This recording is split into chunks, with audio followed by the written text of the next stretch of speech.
Good morning or afternoon, everybody, depending on where you are in Australia. My name's Roger Wilkinson. I'm the Digital Publications Editor for TASA. Welcome to this presentation by Tim Graham entitled Social Media and Misinformation, a very timely presentation, if I may say so.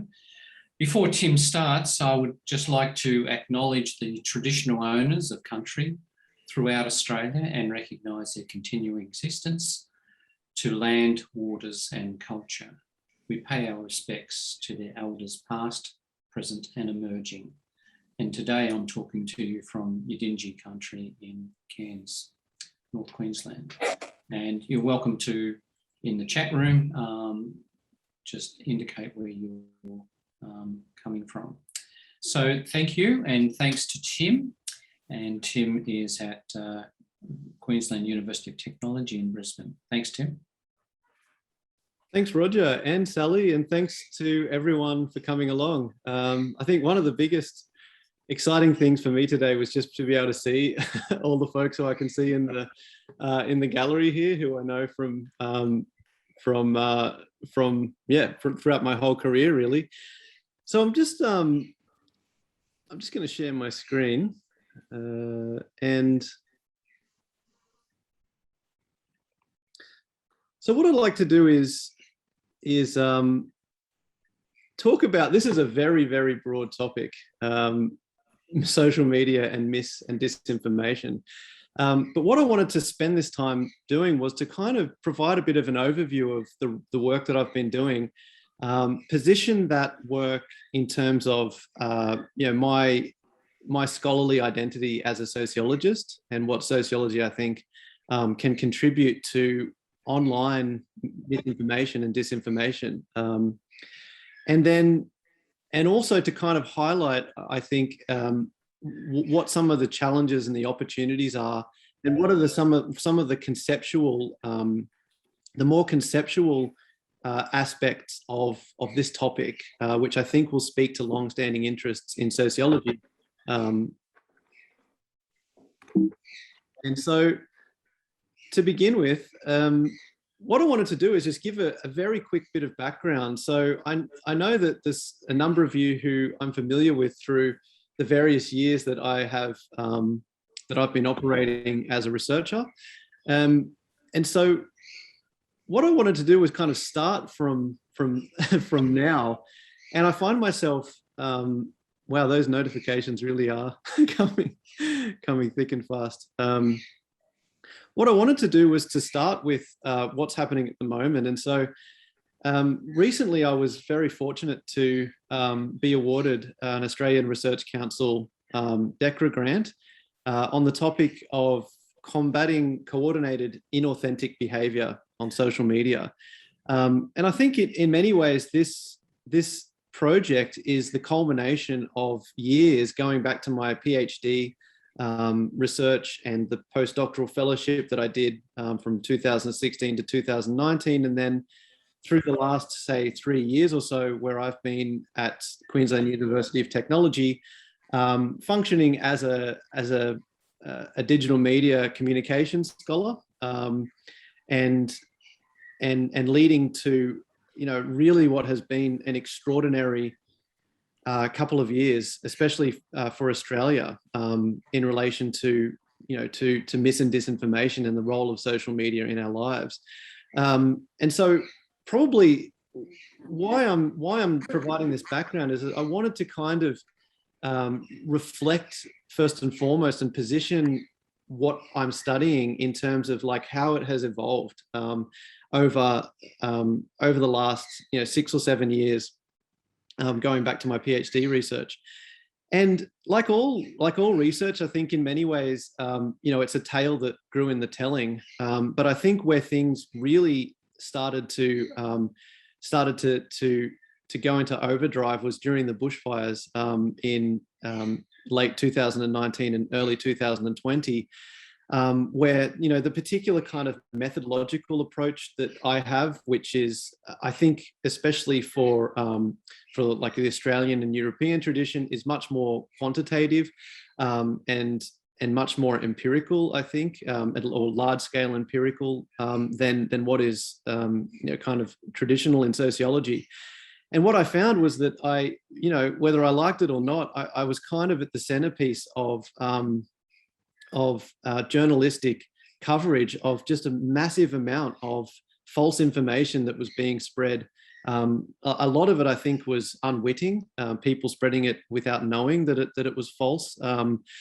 And it's really been the last couple of years that I've been running like at 20 kilometers an hour on a treadmill, trying to keep up basically with what's been happening. We've had a massive disruption during the pandemic as well, and US politics has also occupied quite a big interest of my my scholarly work.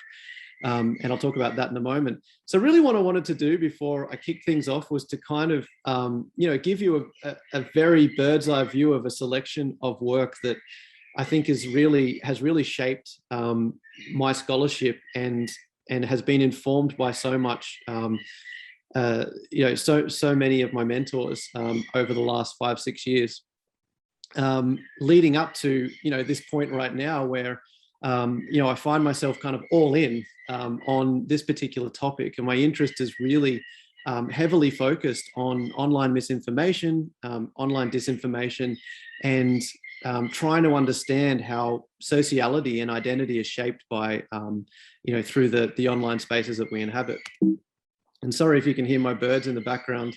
They get kind of excited about anything really. But just to kick off, so before I go any further, I think these terms, misinformation and disinformation, are probably very familiar to most people. But to get on the same page about this, we can define disinformation as inaccurate or false information where the person or the entity that's trying to spread it is intending to deceive. So this really has a long track record in the scholarly literature, and a lot of it has been focused on politics, on government propaganda, and on war and military disinformation. And this can be distinguished from misinformation, where inaccurate or false or misleading information can be spread or produced, but the source of that is not aware that they're doing that. And so there's these kind of two major conceptual distinctions in the field that are centered upon intent and motivation. But more recently, I think what has become apparent is that these distinctions and these concepts, whilst they are very analytically useful, they become much more slippery and difficult to define in the context of the complex information ecology that we have and the context of social media. And so scholars have started to, over the last few years in particular, further develop these concepts to try and capture a broader range of media manipulation, a broader range of production of content and the way that it's consumed as well. And one of the key, I think, conceptual frameworks for this work is the notion of information disorder that Claire Wardle and other scholars from First Draft News have developed. And I think from a sociological perspective, and I'll kind of get into this, this is a little bit dry, I know, but I wanted to kind of provide some definitions and some conceptual grounding to begin with. I think this is the basis by which we kind of are praised with this massive sprawling information ecology with all sorts of different content, some of which can be in fact factual, but can be weaponized or decontextualized for political purposes or to try and harm individuals for online abuse and things like that. We have content like satire and parody that, like The Onion, for example, that may not appear, that may not be intended to deceive, but may in fact kind of cross that border where some people actually believe that, that articles in The Onion are real. And kind of a middle ground, where it's unclear exactly where the line is between, say, for example, people taking to social media and expressing outrage towards a political candidate, a political party, or a policy. Where does that start, and where does sort of willful manipulation, or even information operations, or propaganda, state-funded propaganda, where does that end? And I think where I find myself with this research is really in that messy space, trying to make sense of that, trying to tease that apart, and focusing on several case studies to try and get at that. And I think so let's dive into it. I think that what's really occupied the popular imagination, especially over the last 5 years since the 2016 US presidential election, is a real focus on social bots and online trolls. And I think that whilst this has been useful, it's been somewhat misleading. And research that's being conducted in multiple different fields is really starting to understand that it's not simply automated scripts that are controlling profiles who are spreading false information. It's not simply troll accounts, so anonymous social media profiles that are either working together or working alone to spread false information or try to manipulate public opinion. That in many ways, it is that to some extent, but even much more so, it is elite actors in the public sphere and mainstream media. And so going back a year or a year and a half ago, what we started to realize was that, especially in the context of COVID-19, we found that there were politicians, and I'm going to call out here, for example, Donald Trump and Craig Kelly, who were spreading false and misleading information about not only the origins of the coronavirus, but also treatments for it. And they had a megaphone, and they were able to use their platforms and their political and social and cultural capital to be really flooding our information spaces with false information. And you can see here, for example,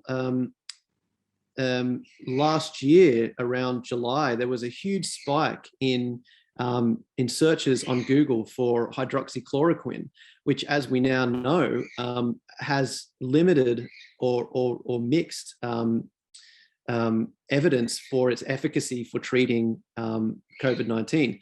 Nevertheless, this one particular treatment was jumped on by politicians and by certain quarters of the media, and it led people to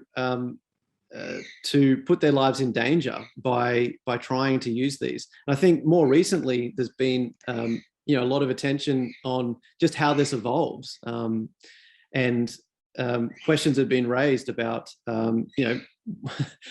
should it be okay for members of parliament to be spreading false information about horse dewormer medications and their efficacy for treating coronavirus, and things like that. And so in terms of information disorders, I mean, we've had no shortage of this during the past couple of years. And what has happened in the state of Victoria is really instructive, I think. And this is one area that I've been studying in quite some detail. As you can see here, I've got some screenshots of the polarized kind of content that was coming out on Twitter around Dan Andrews, the Victorian Premier, last year. You can see that there was a very large mobilization on Twitter in support of Dan. The I Stand With Dan hashtag was the one side of that. And on the other hand, there was a lot of activity that was trying to spread particular narratives. Some of them arguably were false and misleading around the way that Dan Andrews had handled the second wave outbreak and coronavirus last year. And we still see this as happening today. So these tropes like Dan lied, people died, the notion that Dan Andrews was involved in a cover-up about the coronavirus, the narrative that there is the measures that have been put in place and the restrictions in Victoria can be are authoritarian, and they are oppressing people's liberty. These narratives have been circulating at large scale on Twitter and other platforms, and as we know, have led to anti-lockdown protests and violence in the streets. So this is a tricky conceptual space where we have, on the one hand, people who are genuinely concerned. They're taking to social media to have their voice heard, to mobilize political activity. And some of that is certainly legitimate, of course, and much of it probably is, but there's a lot of it as well that is that's problematic, that filters into abusive content, platform abuse as well, trying to game platforms to make particular viewpoints seem more important than they are, and of course the flow-on effect that this has in the media and on the streets as well. And so what I want to do is highlight just quickly a paper that we published at the end of last year, and this paper to me I think is kind of a culmination of work that only raises more questions about what's happening in the Australian context in particular when it comes to online mis and disinformation. So we looked at nearly 400,000 tweets sent by 40,000 Twitter accounts about the two sides, if you like, of the COVID-19 restrictions in Victoria. So as you can see from this network that we constructed of the hashtag usage last year, you can see that there's kind of two sides. On the left-hand side, we have the I Stand With Dan crowd. So this is really a large-scale political mobilization, from what we can tell on social media, where people were supporting the measures that the Andrews government was putting in place, and they were collectively working together to try and make their voice heard. So to try and get these hashtags like I Stand With Dan and other cognate partisan hashtags into the trending list and into the national spotlight in support of what was happening, that they really were can be thought about as kind of collective online activism.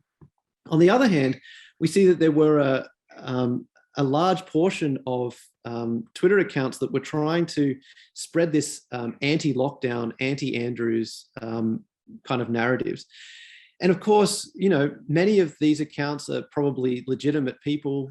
We do see that there are accounts on both sides that appear to be suspicious, new accounts that have just been set up. They only tweet about the same things over and over and over, and they may have no profile picture or a stolen profile picture. All of the hallmarks of what might be categorized as suspicious or inauthentic activity. But within that, we see that there's this tricky confluence of organic activity and what appears to be willful manipulation of the public by accounts that are working together, coordinating their efforts specifically to try and manipulate others and to get them to spread their messages. And for anyone who spends any amount of time on Twitter, I think you may be familiar with several notable accounts, and one is PR Guy 17 or PR Guy, who I can't count the number of times that I've had people contacting me or messaging me trying to ask the question, well, is PR Guy, this account that is pro-Labor and very pro-Dan Andrews, and manages to almost single-handedly rally people to project hashtags and political positions into the national spotlight on the trending list. And look, I'm not going to take a position here. This is research that's still being conducted. But really where my work here has led to is not so much an attempt to purify particular accounts or tweets to say, okay, is PR guy simply a paid, government propaganda, or is PR guy, just a concerned citizen who's very politically active and manages to be able to mobilize people, many other people, very, very quickly in support of his viewpoint. What I want to point towards is that kind of approach to study, coordinated inauthentic behavior, kind of leads down a dead end, I think, in many ways, because no matter how many times you try to say, okay, these accounts are suspicious or inauthentic, this account is a bot, that account is a troll, no matter how many times Twitter tries to moderate content, deleting tweets or removing hashtags and things like that, they just keep popping up. And so there's this kind of arms race, or this whack-a-mole game that's played with respect to mis and disinformation on social media, where we're kind of running in circles, trying to moderate and trying to crack down on it, when really the problem just keeps persisting in many ways. And there's been a turn in scholarly research that's starting to focus on two really, I think, really key problem areas. One is that it's not necessarily individual accounts or individual tweets or posts on Facebook that are useful to study when looking at mis and disinformation, but more so, it is the traces left behind and the patterns of coordinated behavior between accounts that enables us to really dive deep into that, both qualitatively and kind of at a high level quantitatively. And there's been a real recognition, I think, that this certainly applies in the Australian context for what has happened in New South Wales and Victoria in particular, that it's not a simple process. So we can't simply say that it's bots that's the problem here, or it's anonymous accounts, that are causing these issues, or that it's trolls, sitting in a warehouse somewhere working for 9 to 5, being paid $10 an hour or something like that. It really isn't that, but the situation is much more complex. It's an interaction. Mis and disinformation is amplified and becomes a problem, becomes a site of controversy when you have multiple different actors across the media ecology and the public sphere. From the very top, the President of the United States, even members of Parliament and Congress people in the US, as well as further on the ground, political activists, grassroots movements. And in the middle, we have journalists, mainstream media, elite media, alternative media, who are all coming together and producing, I think, this kind of site of controversy, or the kinds of problems that we see. And for disinformation, so for coordinated inauthentic behavior, as it's kind of been described by Facebook and other platforms, I think what we're really starting to learn is that, it's like in the horror films where, we're wondering, well, who is the killer? Who is the monster who's causing all of this mayhem? And I think for a long time, there's been a focus on, foreign interference and individual accounts and things like that, when in fact, the killer was in the house the whole time, so to speak. And it's really that we have to shine a light back on this interaction between genuine, inauthentic, malicious actors on social media who are trying to manipulate public discourse, who are trying to drive a wedge into divisive issues, spread false information and things like that, as well as politicians, elite media and mainstream media. And so what I wanted to really highlight, I guess, in terms of where my work has ended up, essentially, and what the focus of my DECRA research is around. It kind of comes back full circle to online sociality. I mean, so self-identity, in-group identity, and coordination between people, social mobilization, political mobilization, turns out to be incredibly important. I mean, go figure. And there's been a turn in the literature that's focused a lot more on how does mis and disinformation spread through not by one or two accounts or by or by one single elite account, but accounts that are working together to try and do this. And so we see, for example, take Ozpol in Australia, Australian politics on Twitter as an example. We can see over and over again, and if you log onto Twitter and check out my Twitter account, I've talked about this at great length. It's very interesting. We see that every day there are groups of accounts who are able to amplify and retweet each other's content in order to be able to get their voice heard in the public sphere. That is, to be able to get particular hashtags or key terms into the national trending list when they otherwise wouldn't have a voice. And so this also takes the form of disinformation. So malicious actors, and here I give an example of Russian-linked disinformation campaigns that carry out manipulation on social media by directing accounts to broadcast messages. But it's really this interaction between two and one that's of central concern, because you have people who genuinely care about particular issues. Take, for example, the Me Too movement, Black Lives Matter, who are finding that there's accounts that are coming into these spaces and willfully trying to get them to spread their messages by getting them to share and amplify their content. And it's this space that I'm trying to understand conceptually and empirically in my DECRA research. So I don't want to go on for too long here, but I wanted to highlight, I guess, a bit more of the kind of applied aspect of the work that I've been doing.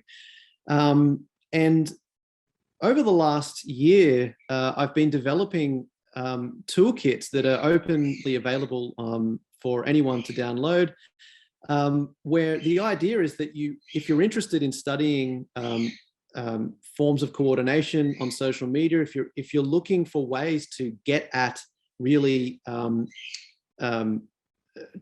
really focused clusters of activity that you might call suspicious, then this might be a toolkit that you could use. And so here I give an example from some research that I'm currently doing at the moment, still focused on the 2016 US election and Twitter activity, where we've run this toolkit to try and extract clusters of accounts that were all retweeting the same tweets over and over with each other more than 10 times in less than a second. So these are accounts that are basically spamming the same content over and over again during, in particular, this is the first US presidential debate. And what we see in this network is that these accounts actually turn up as concentrated clusters in a network. So we're leveraging social network analysis here to try and tease apart these massive data sets and bring them down to a level where we can do qualitative analysis and kind of forensic analysis of the accounts that are involved.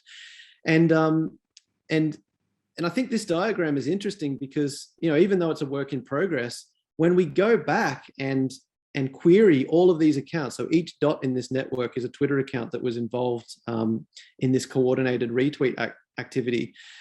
Twitter has actually suspended many of them since. So the red accounts are the accounts that Twitter has suspended since then, but the blue accounts are the ones that are still active.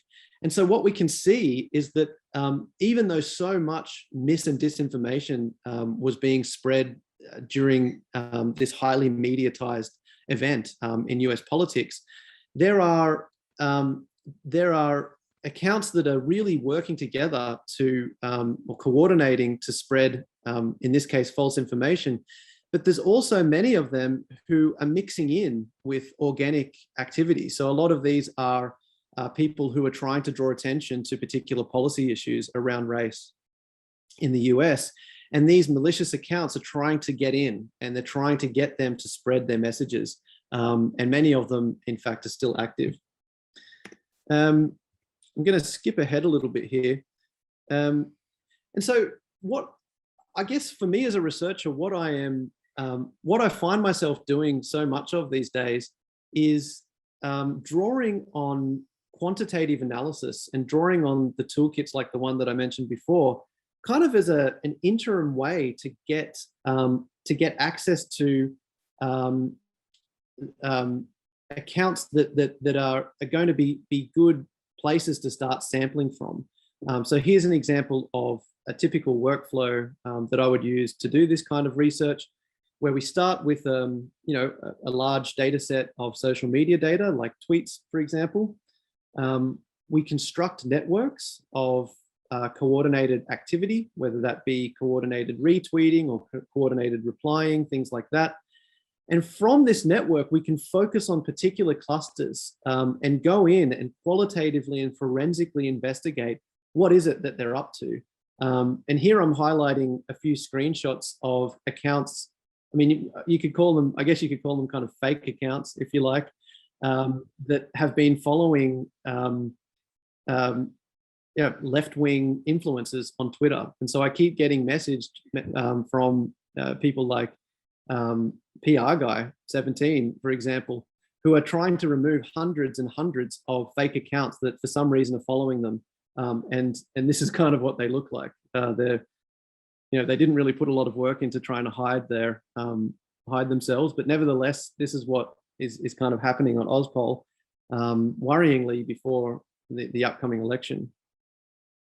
And so I've kind of tried to very quickly and probably in too rushed of a way, I've tried to give a really broad overview of the kind of research that I'm doing and the problem space that I've come to leading up to my DECRA research.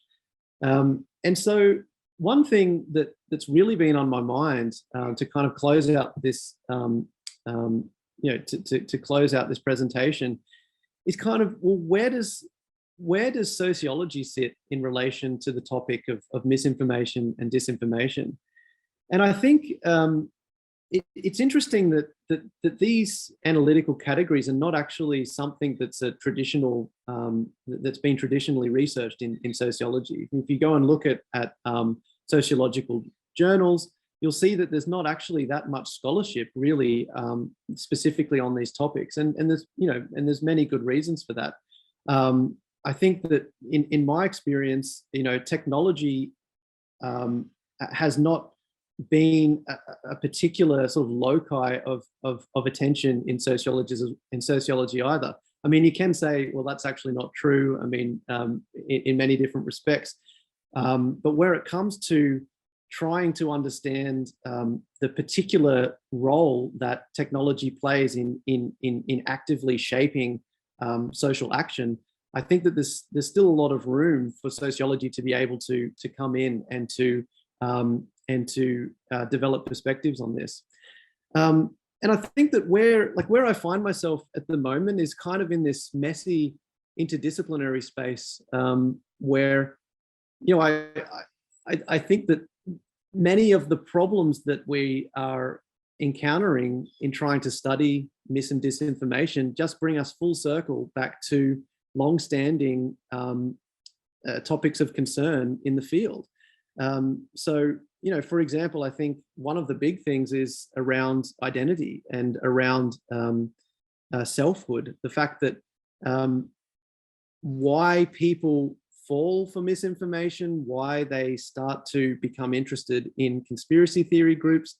Much of the scholarship at the moment is coming back to a recognition that a lot of it has to do with the way that people reflexively see themselves in the world, and the kinds of social validation that they need and they're looking for, that explains a lot of this.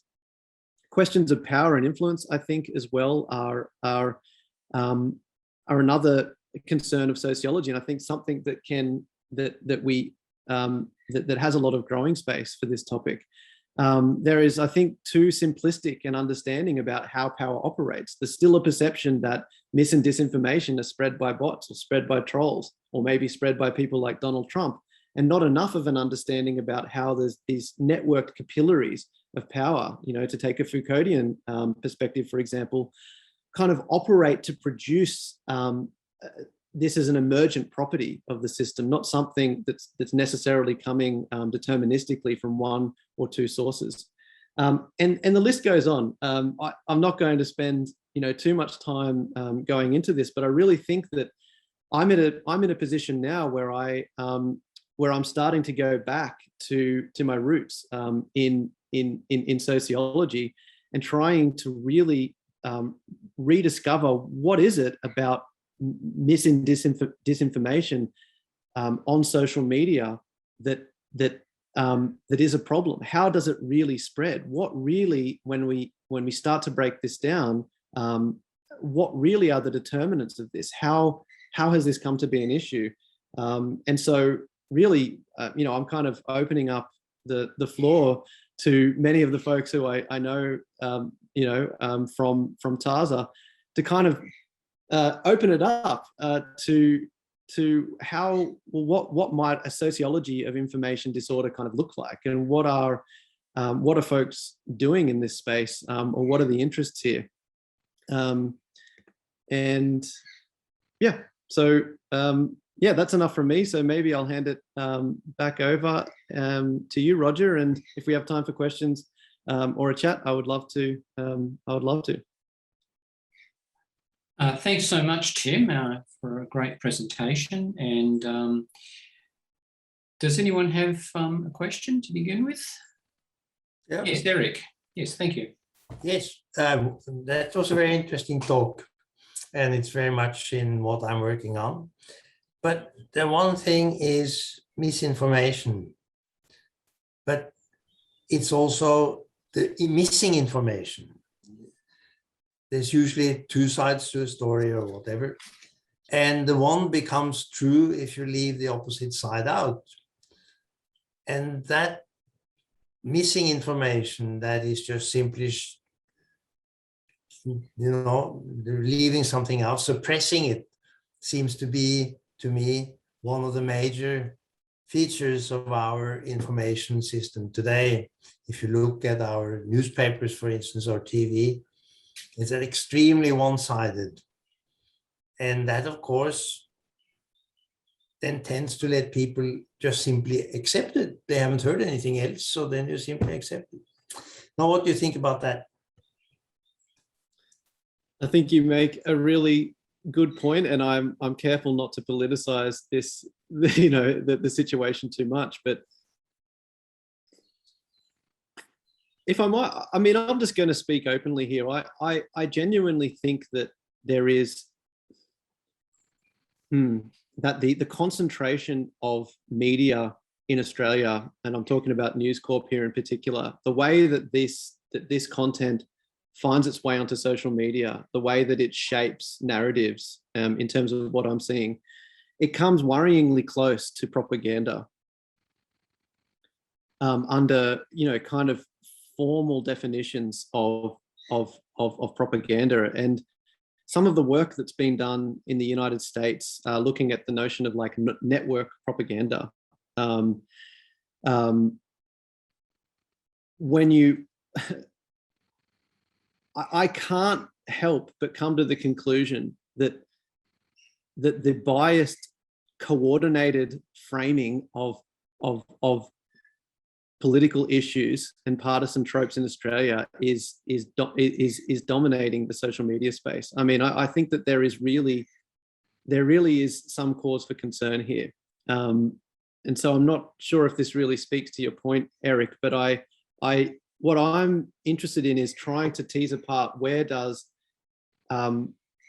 the biased, coordinated framing of politics from mainstream media and what they don't say, so not, for example, not covering particular policy issues or sides of political issues.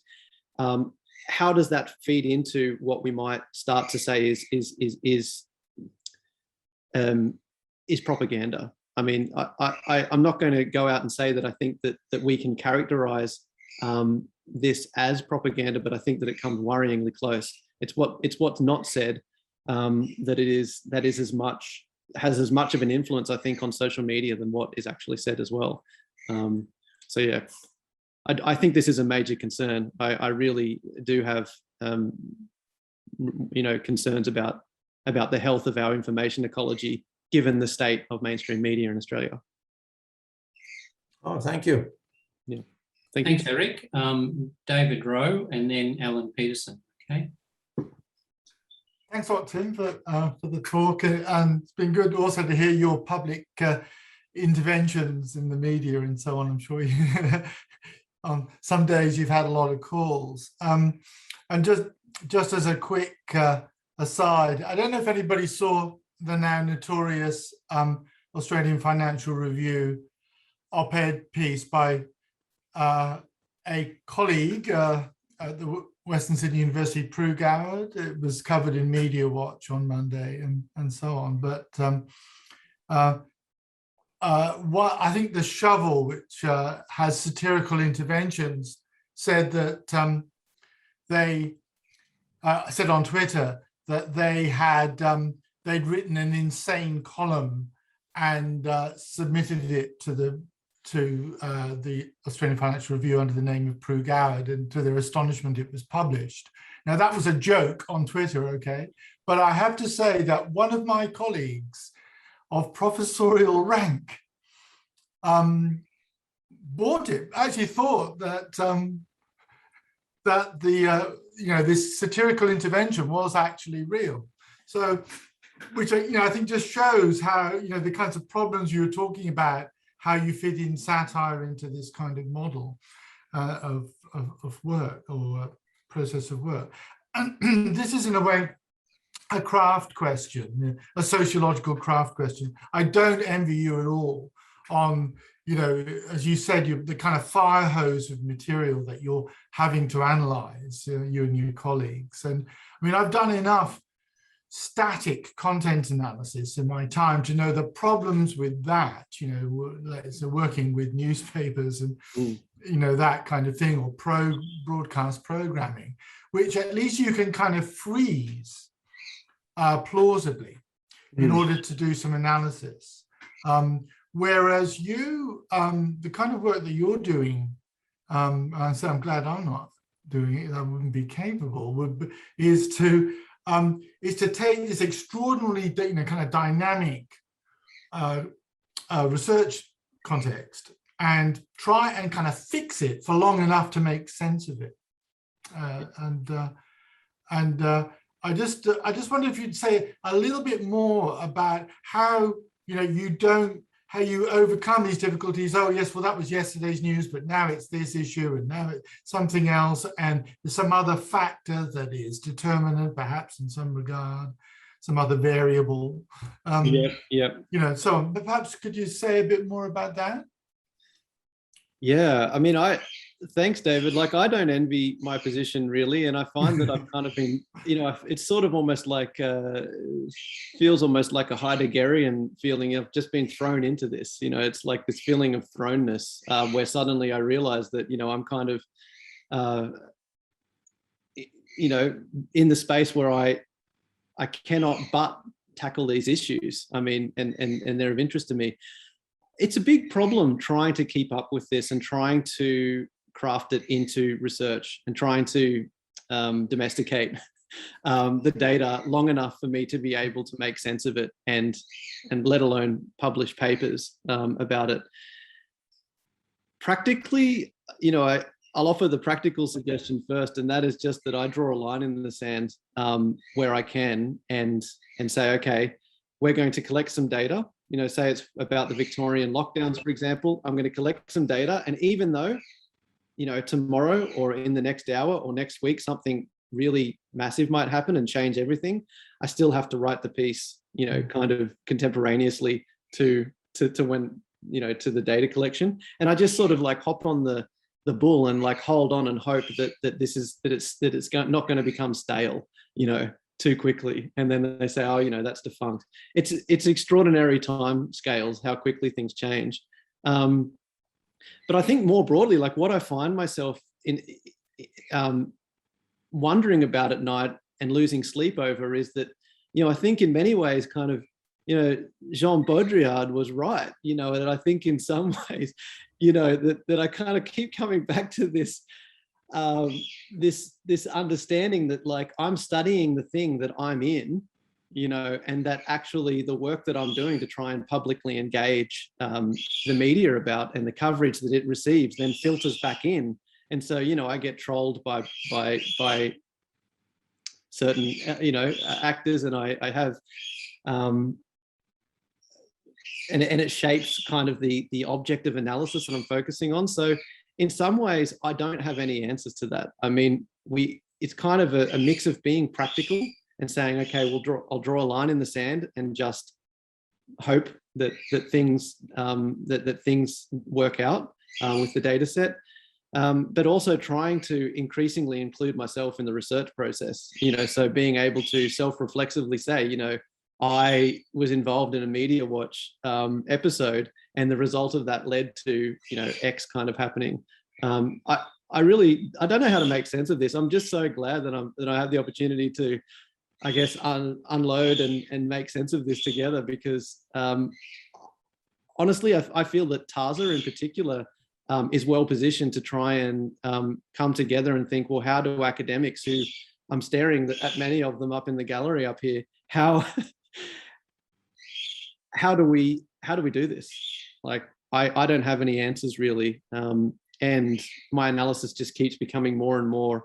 The time scale keeps shrinking, I think, the more and more that I work. So I'm just kind of holding on, and yeah. It's really important that a sociologist is in there, and it's great that you put up those, foundational sociological concerns in this area, which often get lost. So thank you for that. Yeah. Thanks, David. Yeah. Thank you, David, and thank you, Tim, for that. Alan Peterson. Yeah, thanks, Tim. I really enjoyed that talk, and I agree with David that it's good that sociologists are tackling these issues. I guess there's one question that arises is in relation to what's distinctive about a sociological contribution. And a lot of media studies people have colonised the study of digital technologies and digital mediation. And sometimes I wonder what is the distinction, if there's something distinctive about sociological contribution. And you did mention about whether sociologists had studied the technological impacts in a way that they could. I mean, my work kind of straddles sociology of health and medicine and science and technology studies. And people in science and technology studies are acutely aware that technologies are always socially embedded. And they talk about, you'd be familiar with the term socio-technical, which is used across a number of different fields to sort of capture that intertwining of the social and technological. But I've been delving into this area somewhat from a different direction.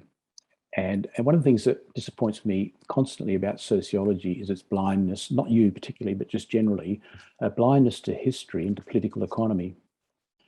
And if you look back in history, I mean, there's people like Neil Postman, for example, and Robert Putnam, who were talking about, and they were talking, Robert Putnam, for example, his book came out, Bowling Alone, in 2000, right at the beginning of the internet era and before Facebook, some years before Facebook and other social media.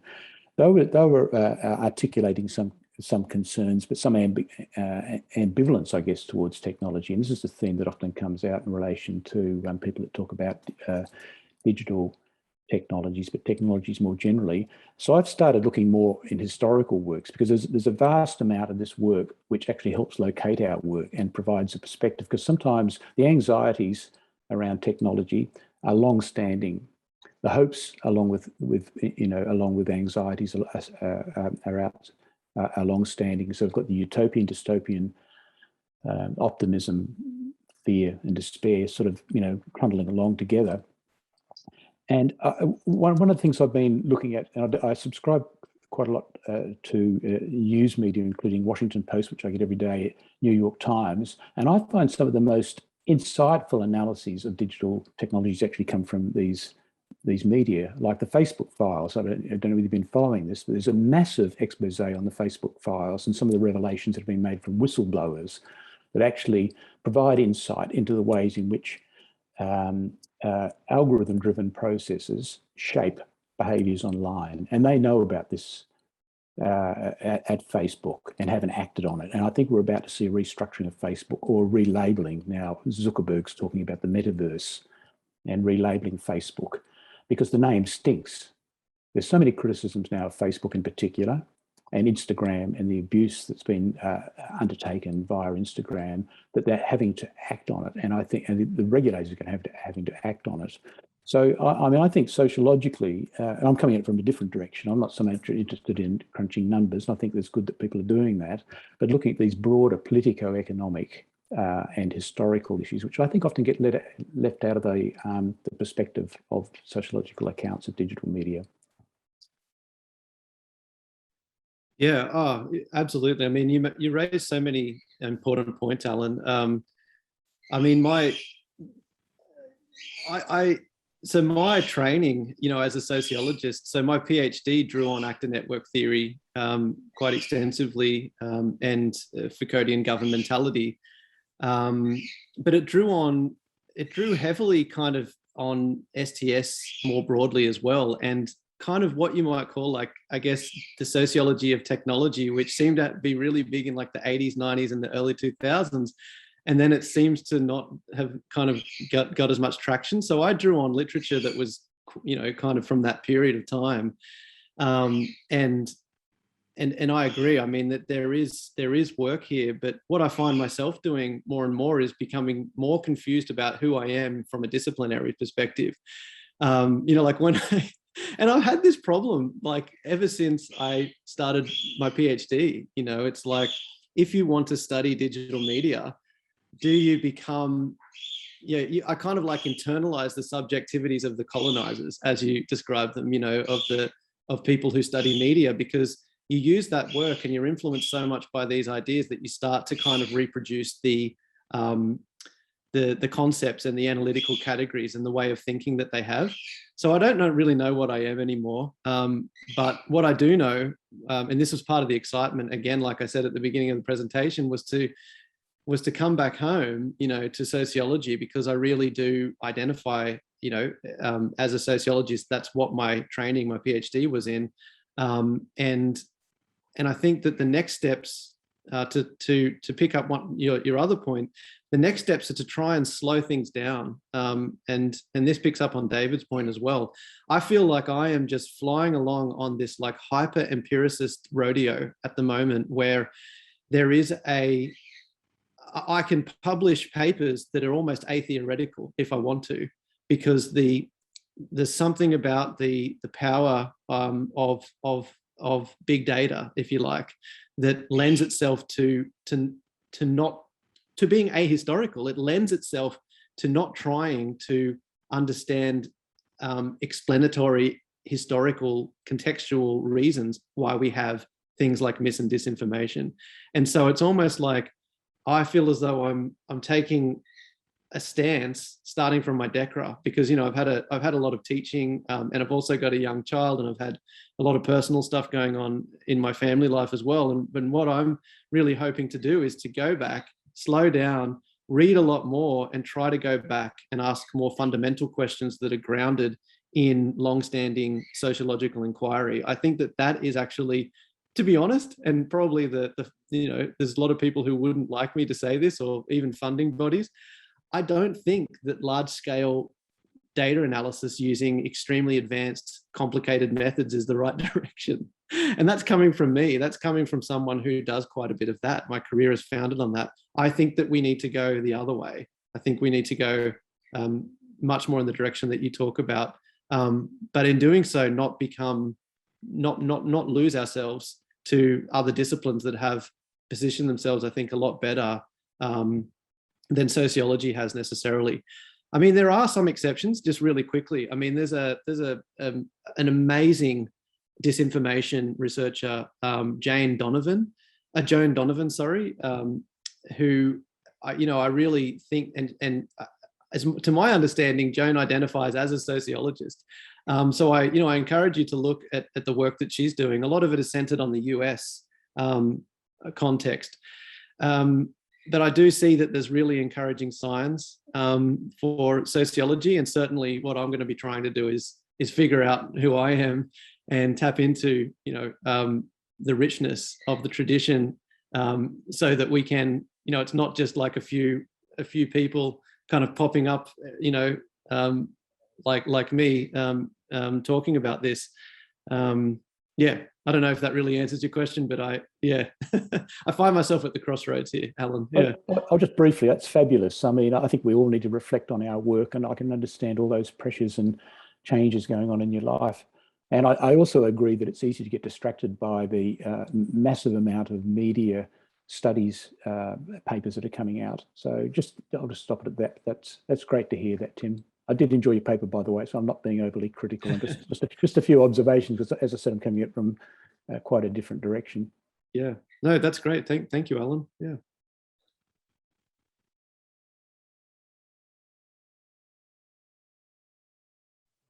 You're on mute, Roger.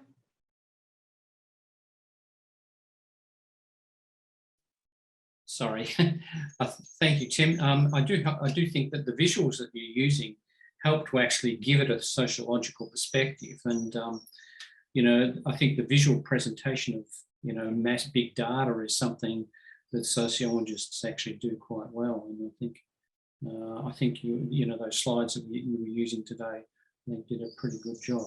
Now, Alistair, Alistair has made a comment. Alistair, would you like to comment publicly?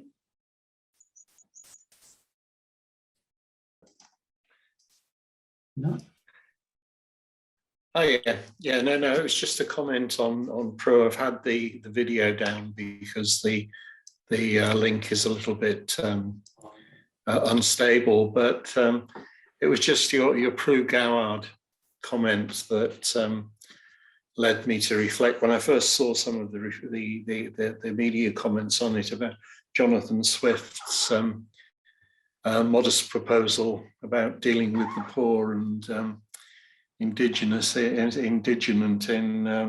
Ireland in terms of the famine side of things, which is a wonderful piece of satire that we could perhaps mobilise and bring them on.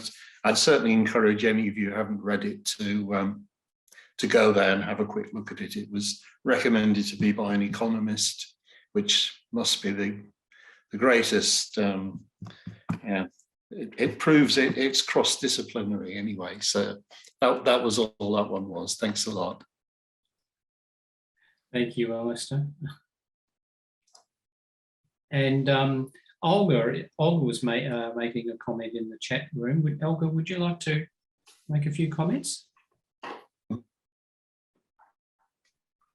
Sure. Thank you so much for your presentation, Tim. And I think it's really great that you have drawn attention to the fact that it's not the bots and the trolls per se, but also the kind of broader political ecosystem. I really like your work for that. And I was just thinking of Jen Schrader's work when she was talking about not blaming Putin or Zuckerberg, but rather looking at the so-called boots on the ground and seeing how different publics and counter-publics might be mobilized to serve foreign interests.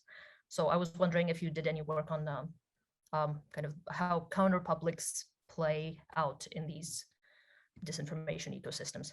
And I realize we're running out of time, so thank you. In 30 seconds or less. It's well, thanks, Olga, and it's great to see you as well. I mean, it's so many folks like that I kind of interact with and follow on Twitter, and then it's like, oh, hey, here we are. It's great. I don't know. I feel like this is like you hit the nail on the head. To me, this is like the frontier of, at least for what I see to be kind of like political disinformation research. And it kind of brings to mind also the work of Kate Starbird, you know, this notion of participatory disinformation, you know, this recognition that like, how do we end up in a situation like this? Well, you can't reduce it to some simple flow-based process. It's this kind of feedback loop, or even a complex feedback loop, one that doesn't necessarily go in a circle, but it kind of like, you know, goes like this. I sort of try to disambiguate like the US focused research from everything else. Because it's like, to me, it's like you've got like the US and then you've got like everything else. And unfortunately, I think Australia kind of fits in the everything else basket when it comes to this. Counterpublics, like, this is a great question.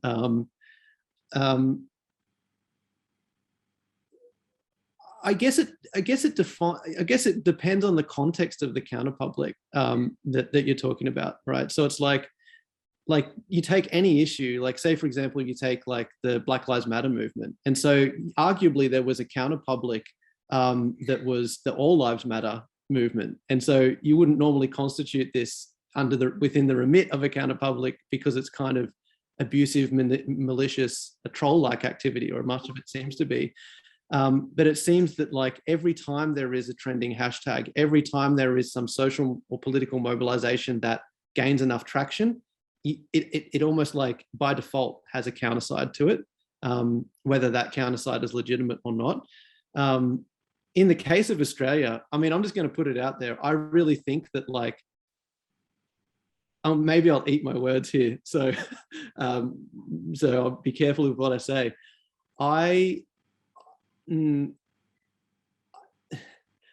think that the point that Eric raised earlier about the role of mainstream media and in Australia, I think that they have a very key role in conservative counterpublics on social media. I think that they have a singularly important role, even as distinct from what happens in the US with Fox and what happened in the 2016-2020 presidential elections. I think that Australia, a real spotlight needs to be put on the interaction between right-wing counterpublics and mainstream media and Sky News Australia. So like, you know, kind of online channels. So I don't know, I'm going to leave it there because I'm kind of going on, but I think if I was going to do an analysis of counterpublics in Australia, I would definitely be trying to see how mainstream and elite media actors play, what role do they play in there in fueling those dynamics? Yeah, thanks, Olga. Thank you, Olga, and we are coming up to the time, so unless anyone else has a question, which I don't think they do, I would like to thank formally Tim Graham for presenting today. David Rowe. Yes. Sorry, this is terrible of me to jump in at the last moment. But no, I just, because I mean, I regard myself as a sociologist of media, so I'm really pleased that you particularly introduced the role of so-called, you know, MSM, you know, that in all this that tends to be, I think, forgotten in the idea that there's this ungoverned space called social media, and for example, the way that Sky After Dark has actually moved from being a broadcasting medium to actually a video service via YouTube in particular has been really important here. So that's all. Thank you. Oh no, it's a really important point. I think maybe I need to have a chat with a few folks here, like kind of offline. But just really quickly, I did some work with Simon Copland, who's a sociologist at ANU, and Axel Bruns, who works in communication.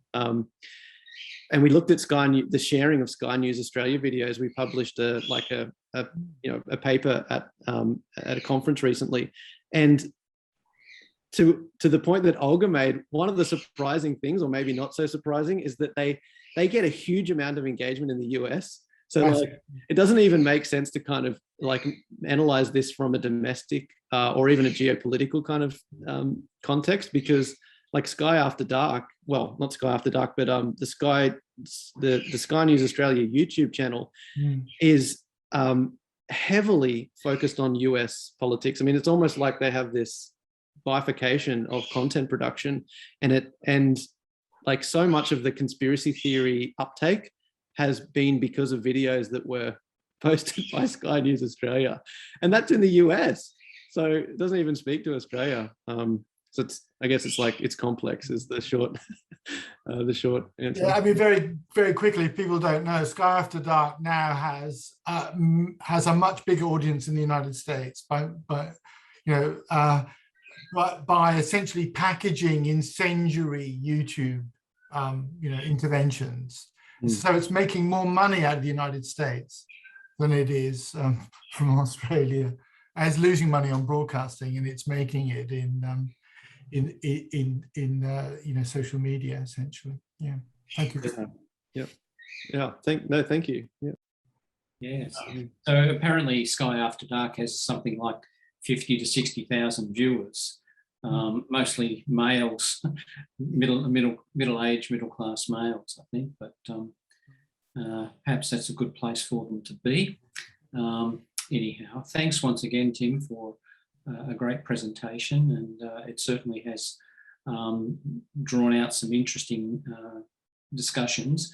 What I might ask, Tim, is if I could get a copy of the back page with all the references, and I can put that on to the YouTube discussion, as well as some of the chats, and I'll be able to include those for people. So thank you once again. The YouTube version of this will be up within about 24 hours on TASA's YouTube channel. So yeah, thank you. And now it is definitely, well, unless there's someone from WA, it is good afternoon to you. Thank you. Yeah, thank you. Thanks so much, Roger, and also Sally, and Thanks. Everyone for your questions. It's great to see your faces, by the way. So and have a chat. So thanks. Yeah, thanks again. Thank you.